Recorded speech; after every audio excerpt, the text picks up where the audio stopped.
National merit cum means scholarship examination రాయబోతున్నటువంటి విద్యార్థులందరికీ కూడా భౌతిక రసాయన శాస్త్ర స్వాగత సుమాంజరులు. పిల్లలు, ఈరోజు రెండవ టాపిక్ అయినటువంటి ఘర్షణ అనేటువంటి అంశాన్ని మనము నేర్చుకుందాం. అంతకంటే ముందు అసలు ఈ ఘర్షణ అంటే ఏంటి? మీరు చాలా సందర్భాలలో కింద జారి పడిపోయినటువంటి సందర్భాలు ఎక్కువ శాతం చూసుంటారు. బాగా వర్షం పడ్డప్పుడు అక్కడ ఏదో ఒక రోడ్డు పైన సడన్గా స్లిప్ అయి పడిపోయినటువంటి సందర్భాలు మీరు చూసుంటారు. ఇలా జారి పడిపోవడానికి కారణం ఏమై ఉంటుంది? ఇలాంటి సందర్భాలని వీటిలో ఉన్నటువంటి కొన్ని సినాప్సిస్ గురించి ఈరోజు మనం నేర్చుకుందాం. ఇక్కడ ఫోర్సెస్, పిల్లలు ఇక్కడ మీ స్క్రీన్ చూసినట్లయితే forces acting on a body and effect of frictional force. అందులో వర్టికల్గా ఇక్కడ మీరు పక్కన చూస్తున్నటువంటి ఫ్రీ బాడీ డయాగ్రామ్ ఏదైతే ఉందో ఆ ఫ్రీ బాడీ డయాగ్రామ్లో 4 రకాల డైరెక్షన్స్ మనకు కనపడుతున్నాయి. అందులో మనం వర్టికల్ డైరెక్షన్లో అంటే ఈ పొడుగ్గా ఈ రకంగా మనం చూసినట్లయితే ఒకసారి చూడండి, ఇక్కడ ఈ డైరెక్షన్లో అంటే పొడుగ్గా this is called a vertical direction. ఈ వర్టికల్ డైరెక్షన్ గురించి మనం మాట్లాడుకుందాం. ఓకే, సో మనకిక్కడ వెయిట్ ఆఫ్ ద బుక్ని మనము డబ్ల్యూగా డిఫైన్ చేయవచ్చు. That is called a gravitational force. ఇక్కడ చూద్దాం, that is called a weight of the book యొక్క వెయిట్. అది reaction force applied by the floor N, that is called a normal force. So కింద నుంచి మనకు అప్లై చేసినటువంటి ఇప్పటివరకు ఈ బలాలన్నీ కూడా మనము ఇంతకుముందు బలం అనేటువంటి టాపిక్లో మనం నేర్చుకోవడం జరిగింది. There is no change in motion of the book along the vertical direction. అంటే ఈ బుక్ అలాగే ఉంది, దీని లోపల ఎలాంటి మార్పు రాలేదు, అక్కడే ఉంది, టేబుల్ పైన పెట్టినట్టు అట్లాగే ఉంది అని అంటే దానిలో ఎలాంటి చలనం లేదు అన్నప్పుడు ఈ 2 రకాల బలాలు ఈక్వల్ అండ్ అపోజిట్గా వర్క్ చేయడానికి అవకాశం ఉంది. కాబట్టి ఇక్కడ మనము the net force acting on the book in the vertical direction is zero. అంటే ఈ వర్టికల్ డైరెక్షన్లో దాని లోపల ఎలాంటి చలనం లేదు అని అన్నప్పుడు 2 రకాల బలాల యొక్క ఫలిత బలం శూన్యం. దాన్ని మనం ఇక్కడ ఒక బలం డబ్ల్యూ, రెండో బలం నార్మల్ ఫోర్స్, ఈ రెండింటి యొక్క బలం ఇక్కడ శూన్యంగా మనం డిఫైన్ చేస్తున్నాం. ఇక్కడ ఎన్ ఇటు ట్రాన్స్పోజ్ చేసినట్లయితే we will get the W is equals to ఎన్గా మనం డిఫైన్ చేయవచ్చు. సో ఇప్పుడు మనము రెండో రకంగా హారిజంటల్ డైరెక్షన్లో, అంటే ఇక్కడ మనం చూసినట్లయితే ఈ వైపులో ఇప్పుడు ఈ డైరెక్షన్ గురించి హారిజంటల్ డైరెక్షన్లో మనము ఈ 2 రకాల ఫోర్సెస్ గురించి మనం ఇప్పుడు మాట్లాడదాం. The speed of the book is decreasing gradually in the horizontal direction. అంటే ఏదైనా ఈ బుక్ పైన నేను ఇక్కడ నుంచి ఫోర్స్ అప్లై చేయడం వల్ల ఏమైంది, కొద్ది దూరం అలా పోయి అక్కడ బుక్ కాసేపు పోగానే ఆగిపోయింది. అంటే ఫస్ట్ ఇక్కడ స్టార్టింగ్ స్టేజ్లో అది ఎంత బలంగా ఎంత స్పీడ్గా మూవ్ అయిందో కొద్ది ప్లేస్ పోయిన తర్వాత దాని యొక్క స్పీడ్ తగ్గిపోవడం, ఆ తర్వాత ఇంకొద్ది దూరం పోగానే ఇంకా దాని యొక్క వేగం తగ్గిపోవడం, ఇంకా కొద్ది దూరం వేగం తగ్గిపోయి అక్కడ ఆగిపోవడం అన్నటువంటి సందర్భం మనం ఇక్కడ చూడవచ్చు. So the book has acceleration opposite to the direction of motion, it is called deceleration. అంటే ఇలా ఈ డైరెక్షన్లో పోతున్నప్పుడు దీనికి ఎదురుగా ఏదో ఒక బలం దాన్ని ఆపుతున్నది అని చెప్పేసి మనం అనుకున్నాం. దాన్ని మనం ఫ్రిక్షనల్ ఫోర్స్గా మనం చెప్పినాం మొదటి చాప్టర్లో. మరి ఈ రకంగా పనిచేసేటువంటి దాన్ని మనం డిసెలరేషన్గా మనం చెప్పొచ్చు. అంటే the book has a acceleration opposite the direction of motion, it is called a deceleration. So ఈ యాక్సెలరేషన్ గురించి మనం విన్నాం, కానీ డిసెలరేషన్ని ఈ అంశంలో మనం కొత్తగా నేర్చుకోవడం జరిగింది. The speed of the body moving in a straight line changes continuously, then we say that the body has acquires an acceleration. అంటే ఇలా బాల్ ఇలా మూవ్ అవుతూ ఉంది. సో యాక్సిలరేట్ అంటే ఏంటిది? దీనికి ఇంకా కొద్దిగా మనం ఫర్ ఎగ్జాంపుల్ ఒక బాల్ని ఇలా మూవ్ అవుతూ ఉంది, వెనకాల నుంచి మనము కిక్ చేసి దానికి ఇంకా ఎక్స్ట్రా ఫోర్స్ మనం ఇచ్చినట్లయితే దాని యొక్క వేగంలో పెరుగుదల కనపడుతుంది. అంటే ఐదర్ ఇంక్రీజ్ ద వెలాసిటీ, బాగా పరిగెత్తుకుంటా బాల్ వస్తున్నదని చేసి మీ కాలు చేత అడ్డంగా అట్లా కాలు అడ్డం పెట్టి దాన్ని ఏం చేస్తున్నారు, మీరు దాని యొక్క వేగాన్ని తగ్గించారు. అంటే తక్కువ వేగంతో వచ్చిన దానికి ఇంకా ఎక్స్ట్రా మీ యొక్క బలాన్ని ఇచ్చి దాని యొక్క వేగాన్ని పెంచవచ్చు. ఎక్కువ వేగంగా వస్తున్నటువంటి బాల్ని మీ కాలు చేత ఆపి దాని యొక్క వేగాన్ని తగ్గించవచ్చు. అంటే వేగంలో మార్పు ఏదైతే ఉందో, ద చేంజ్ ఇన్ వెలాసిటీ ఏదైతే ఉందో, that is called we can call it as a యాక్సెలరేషన్గా మనం డిఫైన్ చేయవచ్చు. సో పిల్లలు, అది ఇక్కడ మనము యాక్సెలరేషన్ 3వ పాయింట్గా మనం నేర్చుకున్నాం. దెన్ నెక్స్ట్ ఇక్కడ మనము ఒక మంచి ఎక్స్పెరిమెంట్ని మనం ఇక్కడ చూస్తున్నాం. ఇక్కడ ఒక ట్రాలీ కనిపిస్తుంది మీకు. ఇక్కడ this is called a trolley. ఇక్కడ ట్రాలీ కనిపిస్తుంది, ఇక్కడ వెయిట్స్ కనిపిస్తున్నాయి, ఇక్కడ మనకు what we can called as toy. So ఇక్కడ ట్రాలీ, ఆ తర్వాత హ్యాంగర్స్ ఏవైతున్నాయి, ఆ తర్వాత దీన్ని pulley, we can called as pulley and string. ఈ మెటీరియల్స్ అన్నీ కనపడుతున్నాయి. దీని ద్వారా మనం ఏం నేర్చుకుంటామనంటే ఈ అన్ని ఏవైతే మెటీరియల్స్ ఉన్నాయో are used to understand the nature of friction and the concept of static friction. ఈ నేచర్ ఆఫ్ ఫ్రిక్షన్ గురించి కానీ, అంటే ఘర్షణ యొక్క స్వభావం గురించి, ఆ తర్వాత ఇక్కడ స్టాటిక్ ఫ్రిక్షన్ అనే ఈ రెండు అంశాల గురించి ఈ ఎక్స్పెరిమెంట్ ద్వారా మనం నేర్చుకోవచ్చు. So the force which opposes the relative motion of two surfaces of body in contact is called frictional force. అంటే రెండు బాడీస్ ఒకదానికొకటి మనకు అటాచ్మెంట్లో ఉన్నప్పుడు దాని యొక్క అంటే కాంటాక్ట్లో ఏదైతే అపోజిట్ డైరెక్షన్లో అప్లై చేసేటువంటి ఏదైతే రిలేటివ్ మోషన్ ఉందో దాన్నే మనం ఇక్కడ ఫ్రిక్షనల్ ఫోర్స్గా మనం చెప్పవచ్చు. సో ఇక్కడ మనము ఈ ఫ్రిక్షన్ని మనము రెండు రకాలుగా డిఫైన్ చేయవచ్చు. ఒకటి స్లైడింగ్ ఫ్రిక్షన్ అని, రెండోది స్టాటిక్ ఫ్రిక్షన్ అని. పిల్లలు ఒకసారి మీరు జాగ్రత్తగా ఇక్కడ అబ్జర్వ్ చేసినట్లయితే ఇక్కడ ట్రాలీ ఉంది. ఇక్కడ ఈ ట్రాలీని మీరు అబ్జర్వ్ చేసినట్లయితే ట్రాలీ పైన ఒక వుడెన్ బ్లాక్ కూడా ఉంది. మనము అంటే ఈ స్లైడింగ్ ఫ్రిక్షన్ని కావచ్చు లేదా స్టాటిక్ ఫ్రిక్షన్ని రెండు మనం అవగాహన చేసుకుందాం. ఇక్కడ వెయిట్స్ వేసిన కొద్దీ ఏమవుతుందంటే ఈ రెండూ కూడా సేమ్ అదే విధంగా మూవ్ కావడం మనం గమనించవచ్చు. ట్రాలీ మూవ్ అవుతుంది, దానిపైన ఉన్నటువంటి బ్లాక్ కూడా రెండు మూవ్ అవుతాయి. దీనిలో ఎలాంటి చేంజ్ రాలేదు. ఇటు ట్రాలీ ఇదే డైరెక్షన్లో మూవ్ అయింది, అక్కడ పైన మనకు వుడెన్ బ్లాక్ కూడా మూవ్ అయింది. ఇంకా కొద్దిగా ఫోర్స్ ఎక్కువగా మనము అప్లై చేసినట్లయితే ఇంకొద్దిగా మూవ్ అవుతున్నది. ఆ తర్వాత ఇది కూడా సేమ్ అదే డైరెక్షన్లో మూవ్ అవుతుంది. రెండు కూడా సేమ్ డైరెక్షన్లో మూవ్ కావడం కనిపించవచ్చు మనకు. అంటే రెండిటిలో కూడా ఎలాంటి మార్పు రావట్లేదు.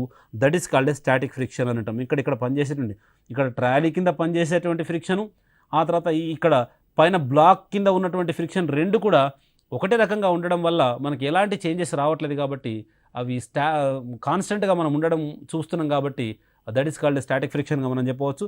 ఒకసారి డెఫినేషన్ మనం చూసినట్లయితే static friction is the friction which comes in to play when the surface of the object are at rest relative to each other even there is an external force acted upon. అంటే external force అయినప్పటికీ కూడా ఈ రెండిట్లో కూడా ఎలాంటి మార్పు లేకుండా అలాగే ఉంది. అంటే దాని లోపల ఎలాంటి చలనం లేదు. ఆ తర్వాత ఇంకా కాస్త ఎక్కువ వెయిట్స్ మనం పెంచుకుంటూ పోయినాం అనుకోండి, అప్పుడు ఏమవుతుంది లాస్ట్కి ఇక్కడ దీనిపైన ఏదైతే ఉందో ఈ వుడెన్ బ్లాక్ ఇలా మనకు ట్రాలీ, ఆ తర్వాత ఈ వుడెన్ బ్లాక్ ఏమవుతుందంటే దీని డైరెక్షన్ వెనకాల గిట్ట వెళ్ళి పడిపోవడానికి అవకాశం ఉంది. అంటే ఇంకా వెయిట్స్ ఇక్కడ పెంచుకుంటూ పోతే ఒక్కసారిగా ట్రాలీ ఇటు ఆ వుడెన్ బ్లాక్ ఎటువైపు పోయి అటు కింద పడిపోవడానికి అవకాశం ఉంది. అంటే దీనిపైన అది జారి ఇటు కుడివైపు వెళ్ళడానికి అవకాశం. That is called A sliding. అంటే దీనిపైన జారి అటువైపు వెళ్ళడానికి అవకాశం ఉంది. కాబట్టి మనం స్లైడింగ్ ఫ్రిక్షన్గా ఆ రెండు మధ్యన ఉన్నటువంటి ఫ్రిక్షన్ మనం స్లైడింగ్ ఫ్రిక్షన్గా మనం చెప్పవచ్చు. Sliding friction is the friction. ఇక్కడ డెఫినేషన్ మీరు అబ్జర్వ్ చేయండి. ఇక్కడ sliding friction is the friction which comes in to play when the surface of one object moves relative to the surface of another object గా మనం ఇక్కడ define చేయవచ్చు. So now in this activity there exist two types of frictional force at a time. రెండు రకాల forces మనం ఇక్కడ పనిచేయడం చూడవచ్చు.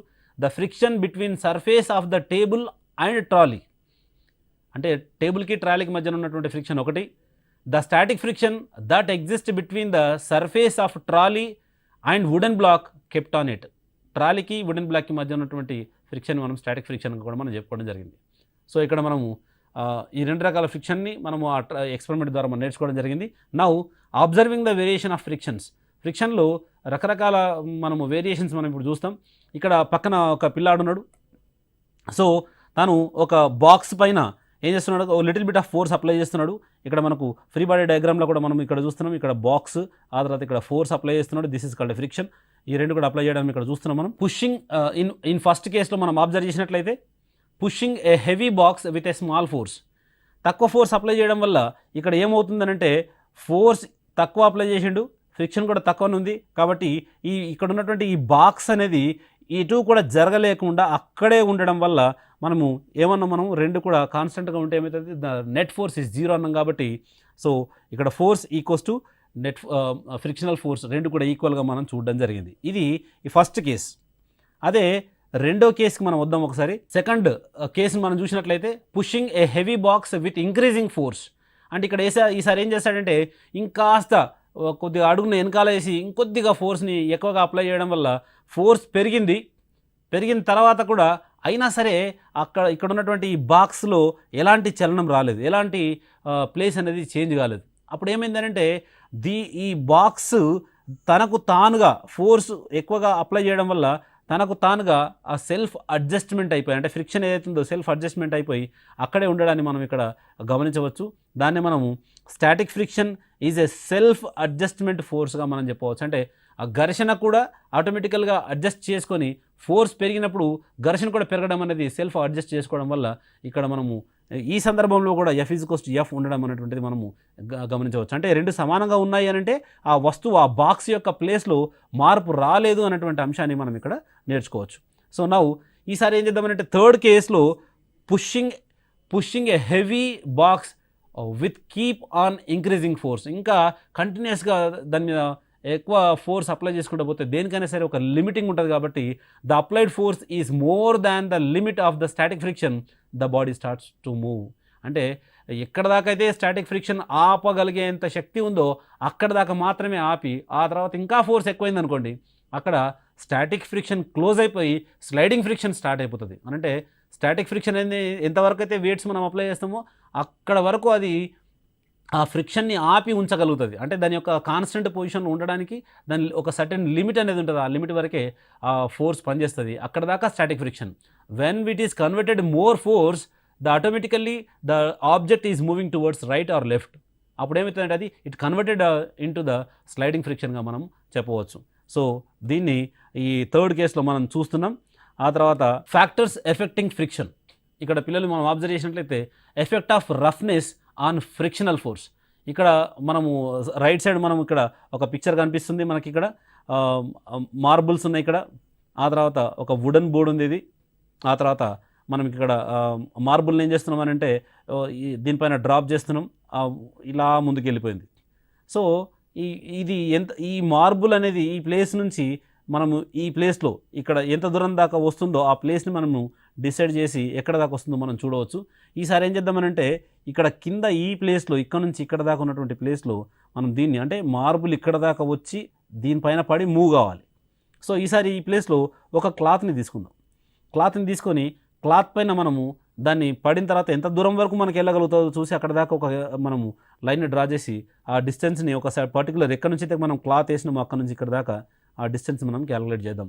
ఒకసారి ఆ క్లాత్ తీసుకొని చేయడం, ఆ తర్వాత రెండోసారి ఏం చేద్దామనంటే ఈసారి మార్బుల్ సర్ఫేస్ తీసుకోవడం. అంటే ఈసారి క్లాత్ తీసేసిన తర్వాత దానిపైన మళ్ళీ మార్బుల్ సర్ఫేస్ అంటే ఏంది బాగా జారుడుగా ఉన్నటువంటి మార్బుల్ని తీసుకొచ్చి దాని దగ్గర యాడ్ చేసి అప్పుడు మనం అగైన్ మళ్ళీ దీన్ని వదిలేసి ఏ ప్లేస్కి వచ్చిందో మళ్ళీ ఐడెంటిఫై చేయాలి.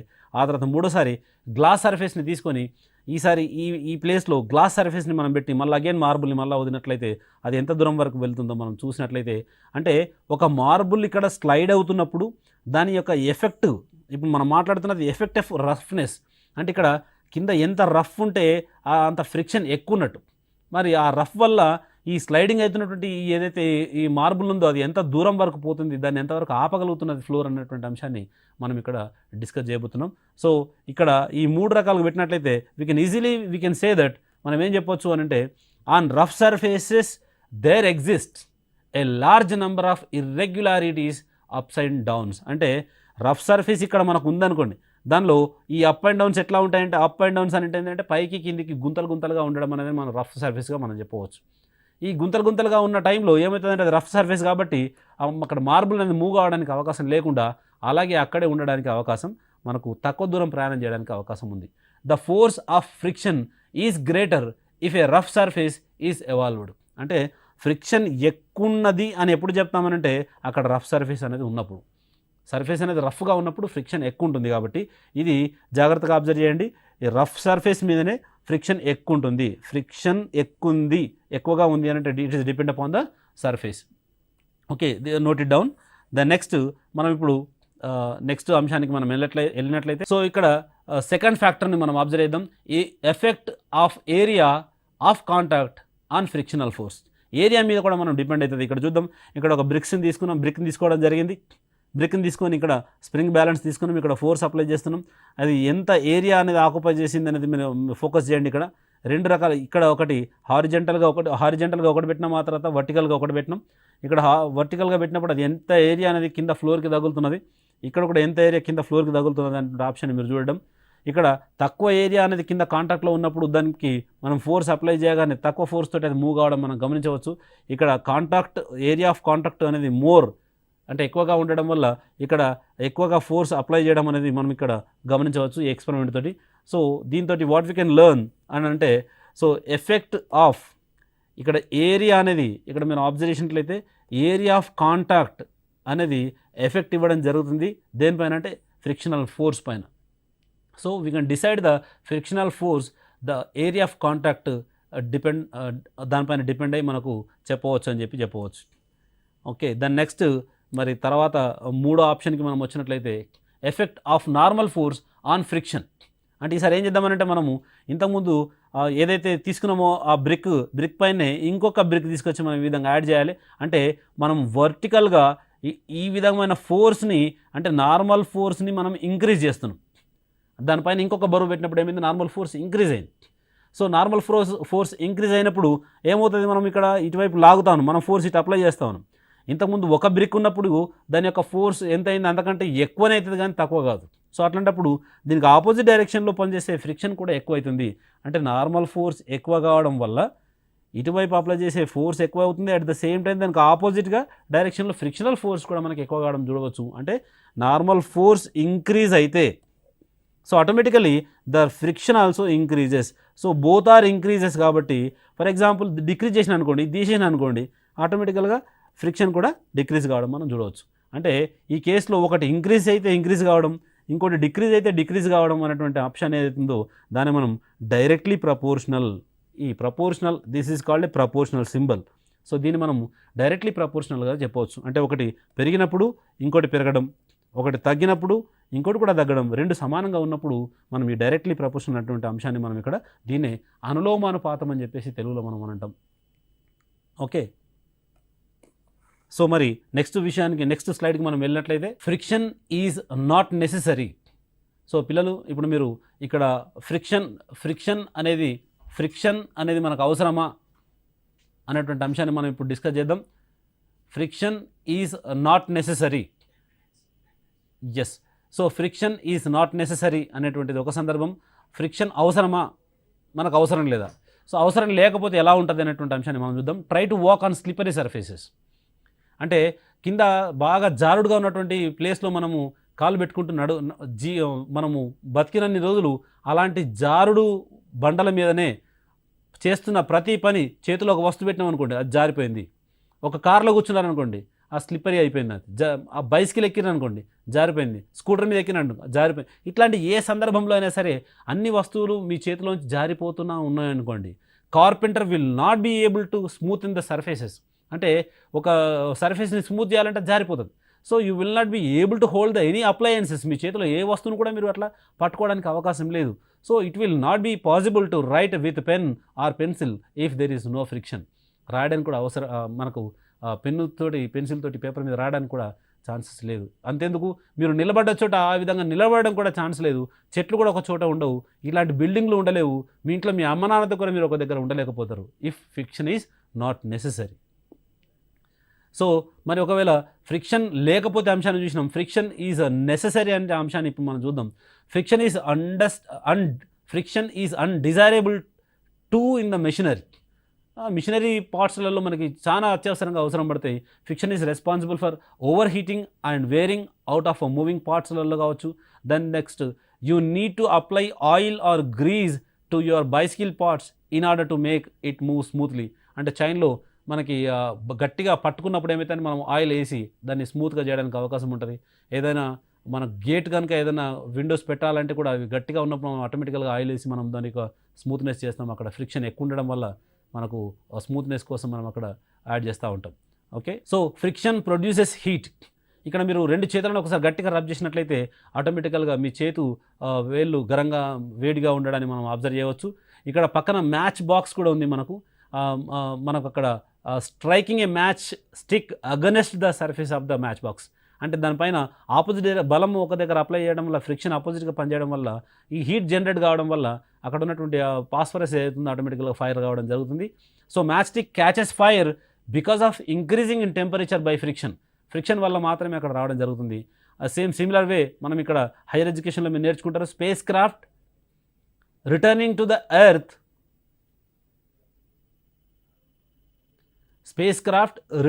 The earth has to be protected by a heat shield covering it. అంటే రిటర్న్ వచ్చేటప్పుడు దానికి మనము స్పేస్ క్రాఫ్ట్కి షీల్డ్ కవర్ చేసి, మనం హీట్ షీల్డ్ని కవర్ చేసి మనం తీసుకురావడం జరుగుతుంది. అది ఎందుకు అనేటువంటి అంశాన్ని మీరు మీ ఉపాధ్యాయులతో చర్చించండి. మీరు కూడా దాని గురించి వెతకండి, అప్పుడు మీకు దాని గురించి పూర్తి ఇన్ఫర్మేషన్ దొరుకుతుంది. So friction can produce heat అనేది కూడా ప్రొడ్యూస్ చేస్తుంది. సో ఇంక్రీజింగ్ అండ్ డిక్రీజింగ్ ఫ్రిక్షన్ని మనం పెంచవచ్చు, ఆ తర్వాత తగ్గించవచ్చు. ఇంక్రీజింగ్ అండ్ డిక్రీజింగ్ ఫ్రిక్షన్, ఇక్కడ ఘర్షణను మనం పెంచవచ్చు, మనం తగ్గించవచ్చు. So how to reduce friction, reduce ఏ విధంగా చేయవచ్చు అనేటువంటి అంశాన్ని మనం ఇక్కడ చూస్తే, ఒక స్పూన్ తీసుకొని, వాటర్ తీసుకొని, హ్యాండ్ తీసుకొని, కోకోనట్ ఆయిల్, గ్రీస్ ఇలాంటి మెటీరియల్ ద్వారా మనం ఒక స్పూన్ తీసుకొని ఇట్లా ఎడమ చేతిలో ఒక స్పూన్ యొక్క తలను పట్టుకొని, కుడి చేతితోటి ఇలా మధ్యలో పట్టుకొని ఇలా ఒకసారి స్లైడ్ చేసినట్లయితే ఎలా ఉంటుంది. ఇదే ఆప్షన్ని నీళ్ళలో పెట్టి ఇలా ఒకసారి చేసినప్పుడు ఎంత స్మూత్గా అనిపిస్తుంది. దానికి మనము ఒక ఆయిల్ పెట్టి ఇలా అన్నప్పుడు ఎలా ఉంటుంది, గ్రీస్ పెట్టి దాని లోపల చేస్తే ఎట్లా ఉంటుంది. అంటే ఇది ఎక్స్పెరిమెంట్ ద్వారా ఫ్రిక్షన్, అప్పటిదాకా గరుకుగా ఉన్నటువంటి స్పూను ఏమవుతుంది, ఆటోమేటికల్గా దాని యొక్క ఫ్రిక్షన్ని తక్కువ చేసిన వాళ్ళం అవుతాం.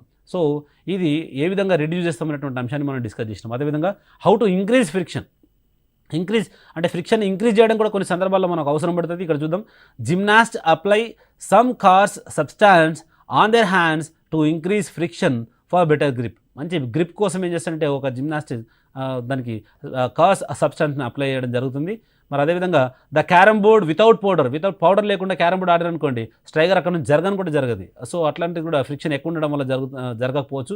అట్లాంటి టైంలో మనం ఏం చేస్తాం, ఫ్రిక్షన్ని తక్కువ చేయడం కోసం స్మూత్ పౌడర్ని మనం యాడ్ చేసి స్ట్రైకర్కి ఆ కాయిన్స్కి మధ్యన పౌడర్ని యాడ్ చేసి దాని యొక్క ఫ్రిక్షన్ని తక్కువ చేయడానికి అవకాశం ఉంది. The substances which reduce friction are called lubricants. So ఇక్కడ ఏదే సబ్స్టాన్సెస్ వాడి దాని యొక్క ఫ్రిక్షన్ని మనము తక్కువ చేస్తున్నామో ఆ సబ్స్టాన్సెస్ అన్నింటినీ కూడా మనం ఏమంటామంటే ల్యూబ్రికెంట్స్గా మనం చెప్పవచ్చు. అదేవిధంగా మనం ఇక్కడ చూడండి, ఇక్కడ పిల్లలు ఆ ఫ్రిక్షన్ ఇంక్రీజ్ చేయడానికి రైట్ సైడ్ మీరు చూసినట్లయితే ఇక్కడ టైర్ కనపడతా ఉంది, టైర్స్ కనపడతా ఉన్నాయి. ఓకే, వీటిపైన ఉన్నటువంటి గ్రిప్స్ను జాగ్రత్తగా అబ్జర్వ్ చేయండి.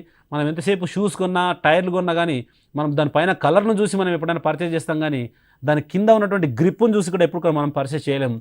ఈ గ్రిప్ ఏం చేస్తుందంటే మీకు ఈ షూ కానీ చెప్పుల కింద ఉన్నటువంటి ప్యాటర్న్ ఏదైతే ఉందో ఆ ప్యాటర్న్ వల్ల ఏమవుతుందనంటే మనకు ఎక్కువ స్లిపరీ ఉన్నటువంటి ఏరియాలలో కూడా మనము గ్రిప్గా ఉండి జారి పడిపోకుండా ఉండడానికి అవకాశం ఉంది. ఎందుకంటే మనకు ఘర్షణని ఇది ఇంక్రీజ్ చేయడానికి అవకాశం ఉంది. ఈ గ్రిప్ ఘర్షణ ఎక్కువ ఉండడం వల్ల ఏమవుతుందంటే మనము పడిపోవడానికి అవకాశం తక్కువ ఉంటుంది. మనం కార్లకి వాడేటువంటి టైర్లను కూడా మనం కింద ఉన్నటువంటి గ్రిప్ను బేస్ చేసుకొని చూడాలి. కంపెనీని చూసి మనం కొనడం కాదు. ఆ టైర్కు ఉన్నటువంటి ఆ గ్రిప్ ఏ విధంగా ఉంది, ఆ గ్రిప్ వల్ల మనకి మన కారు పడిపోకుండా ఉంటుందా, ఎక్కువ కాలం ఉంటుందా అనేటువంటి అంశాన్ని మనం ఇక్కడ చూసి మనము నేర్చుకోవడానికి అవకాశం ఉంది. Effect of rollers on friction, అంటే రోలర్ ఫ్రిక్షన్ అంటే ఇప్పుడు మీరు ఇక్కడ చూసినట్లయితే పిల్లలు ఇక్కడ ఒక బుక్ ఉంది, బుక్ను అట్లా మామూలుగా నెట్టినట్లయితే అది ఎంత దూరం జరుగుతుంది, కొద్దిగానే జరుగుతుంది. ఈసారి ఏం చేద్దామంటే మనము ఆ బుక్ కింద ఒక 3 పెన్సిల్ని పెడదాం. 3 పెన్సిల్ని పెట్టేసి జస్ట్ ఇట్లా మనం మామూలుగా అప్లై చేసినాం అనుకోండి. ఇంతకుముందు ఏదైతే బలాన్ని అప్లై చేసినామో అంతే బలాన్ని ఇక్కడ అప్లై చేసినట్లయితే ఇంతకుముందు ఎంత దూరం అయితే పోయిందో అంతకంటే ఎక్కువ దూరం మనం పోవడానికి ఇక్కడ గమనించవచ్చు. అంటే రోల్ అవుతుంది. ఇక్కడ కింద ఉన్నటువంటి ఏవైతే పెన్సిల్స్ ఉన్నాయో అవి రోల్ అయ్యి అవి ఎక్కువ దూరం పోవడానికి అవకాశం ఉంది. కాబట్టి when a body rolls over the surface of another body the friction offered is called rolling friction. అంటే ఒక బాడీ ఇంకో బాడీ పైన మూవ్ కావడానికి ఆ రోలింగ్ కావడానికి అవకాశం ఉంది. అట్లాంటి ఫ్రిక్షన్ని మనం ఏమంటామంటే రోలింగ్ ఫ్రిక్షన్ అంటాం. Understanding the principle of ball bearings, కింద మనం చూసినట్లయితే 2 ప్లేట్లను తీసుకొని ఒకదానిపైన ఒకటి ఇలా పెట్టేసేసి మామూలుగా ఇట్లా జరపండి, జరుగుతుందా, జరగదు. సో ఈసారి ఏం చేద్దాం, ఆ 2 ప్లేట్లలో మనము ఈ గ్లాస్ మార్బుల్స్ ఏవైతున్నాయో వాటిని వేసి ఈసారి ఇలా రోల్ చేయండి, ఆటోమేటికల్గా ఈజీగా స్మూత్గా మూవ్ కావడానికి అవకాశం ఉంటుంది. So to reduce the friction between rotating shafts ఆ machine tools we use ball bearings. అంటే సైకిల్లో వెనకాల వీల్ దగ్గర ఉన్నటువంటి వాటిలో కావచ్చు, లేకపోతే మీరు పిండి గిన్నెలలో ఇట్లా మోషన్లో ఉంటాయి కదా, యంత్రాలన్నీ తిరుగుతూ ఉంటాయి కదా, అక్కడ ఈ వాటిని మనం షాఫ్ట్స్ అని అంటాం. ఇట్లాంటి షాఫ్ట్ సందర్భాల్లో కూడా మనము ఈ బాల్ బేరింగ్స్ని వాడుతూ ఉంటాం మనం. సో కాబట్టి వీటిలలో కూడా మనం రోలింగ్ ఫ్రిక్షన్ అనేటువంటి అంశాన్ని మనము ఈ అన్ని సందర్భాలలో చూడవచ్చు. అంటే ఫ్రిక్షన్ని తక్కువ చేయడానికి మనం ఇక్కడ ఇటు రోలింగ్ ఫ్రిక్షన్ కానీ బాల్ బేరింగ్స్ కానీ మనం వాడడానికి అవకాశం ఉంది. అబ్జర్వింగ్ ఫ్లూయిడ్ ఫ్రిక్షన్, ఇక్కడ తర్వాత ఫ్రిక్షన్ మనం నేర్చుకుందాం. ఇక్కడ the frictional force between the liquids layers and between the liquids surfaces that is in contact with the glass surface are responsible for stopping the rotation of the water. అంటే ఇక్కడ last ఏవైతే ఉన్నాయో ఈ rotate చేస్తున్నప్పుడు మనకు rotation water చేస్తున్నప్పుడు మనకు దానిపైన పనిచేస్తున్నటువంటి బలాలు మనం అబ్జర్వ్ చేసినట్లయితే ఇక్కడ చూడండి, ఇక్కడ లేయర్స్కి మధ్యన వాటర్ లేయర్స్కి లిక్విడ్ లేయర్స్ ఏవైతే ఉన్నాయో వాటి మధ్యన సర్ఫేసెస్ కాంటాక్ట్ గ్లాస్ సర్ఫేసెస్ కావచ్చు, ఇవన్నీ కూడా ఆ నీటి యొక్క రొటేషన్ ఆఫ్ వాటర్ని కొద్దిసేపు తిప్పి అట్లా మనం వదిలేసినామంటే అవి కొద్దిసేపు కాగానే ఆగిపోతుంది. ఒక బాల్ని మనం ఇంతకుముందు ఏం చేసినాం, ఇలా కింద వదిలేసినప్పుడు ఏమైంది, కొద్ది దూరం దాకా మూవ్ అయిపోయి కొద్ది దూరం పోగానే బాల్ ఆగిపోయింది. ఇక్కడ వాటర్లో మనము దీన్ని రొటేషన్ చేసినప్పుడు ఆ వాటర్ తిరిగి తిరిగి తిరిగి తిరిగి ఒక సర్టన్ స్టేజ్ కాగానే ఆగిపోతుంది. ఇలా ఆగిపోవడానికి కారణం, ఇక్కడ బాల్ మూవ్ అయిపోయి ఆగిపోవడానికి కారణం ఇక్కడ ఫ్రిక్షనల్ ఫోర్స్ అయితే, ఇక్కడ రొటేషన్ అయిపోయి ఆగిపోవడానికి కారణం ఆ సైడ్కి ఉన్నటువంటి ఆ గ్లాస్ యొక్క ఈ సైడ్ ఉన్నటువంటి కాంటాక్ట్ ఫోర్సెస్, గ్లాస్ సర్ఫేసెస్ కావచ్చు, లేకపోతే లిక్విడ్స్ మధ్యన ఉన్నటువంటి ఇలాంటి లేయర్స్ కూడా ఒక లేయర్కి ఇంకో లేయర్కి మధ్య ఉన్నటువంటి ఫ్రిక్షన్ కావచ్చు, ఇలాంటి సందర్భాలలో అది కూడా ఆగిపోవడానికి అవకాశం ఉంది. సో ఇది మనము ఫ్లూయిడ్ ఫ్రిక్షన్లో మనం నేర్చుకోవచ్చు. Similarly water and other liquids exerts force of friction when objects move through them. Similarly, water and other liquids exert force of friction when objects move through them. అంటే దాని గుండా మనము పోయినప్పుడు, వాటర్ గుండా పోవడానికి మనం చూసినాం ఇప్పటిదాకా, లిక్విడ్స్ గుండా అంటే ట్రావెల్ బోట్ అనేది ఇప్పుడు దాని గుండా పోయినప్పుడు బోట్ కూడా వాటర్ మీద మనకు ఒక రకమైనటువంటి ఎఫర్ట్స్ మనం చూపించడానికి మనం ఇక్కడ చెప్పుకోవచ్చు.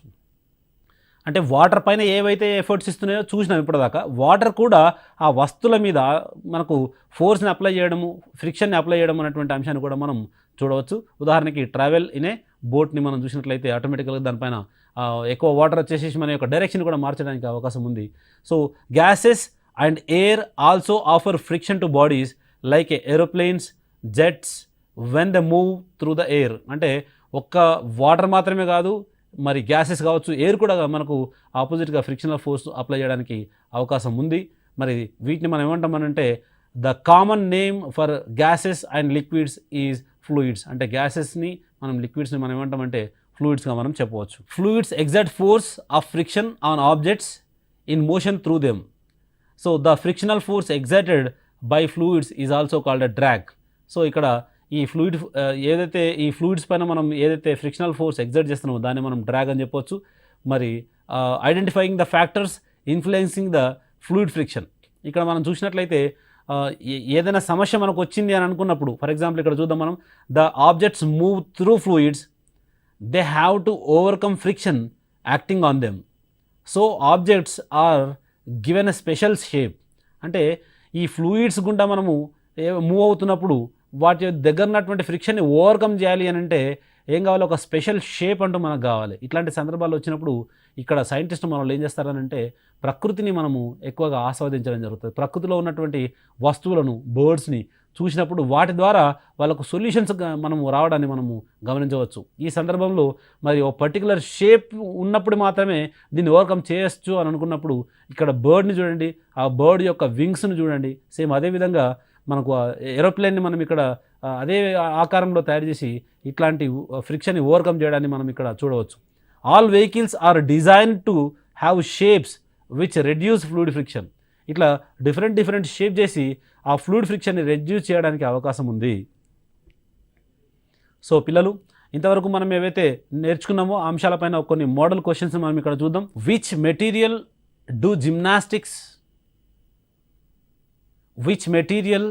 do gymnasts apply on their hands to increase friction for better grip? ఇక్కడ ఆప్షన్ చూద్దాం. Oil, course substance, soap, water. ఇప్పుడు ఇంతవరకు మనం నేర్చుకున్నాం ఆల్రెడీ. కోర్స్ సబ్స్టాన్స్ అనే దాన్ని యూజ్ చేసి మనకు జిమ్నాస్ట్ మరి గ్రిప్ కోసం యూజ్ చేస్తారు.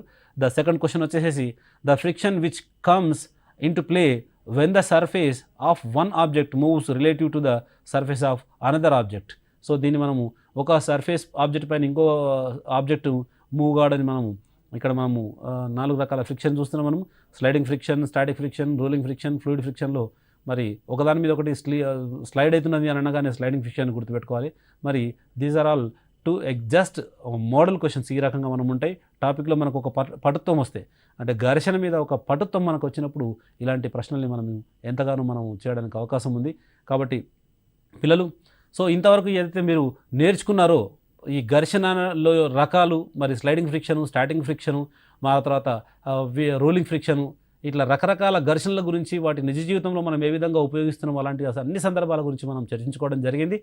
మరి వీటిని బాగా గుర్తుపెట్టుకొని పుస్తకాన్ని ఉపయోగించి ఈ వచ్చినటువంటి ఈ నోట్స్ని వాడుకొని మీరు national merit cum means scholarship ఎగ్జామినేషన్లో మంచి మార్కులు సంపాదిస్తారని ఆశిస్తూ మరి ఈరోజు ఈ ఘర్షణ పాఠాన్ని ముగిస్తున్నాను. సెలవు. ధన్యవాదాలు.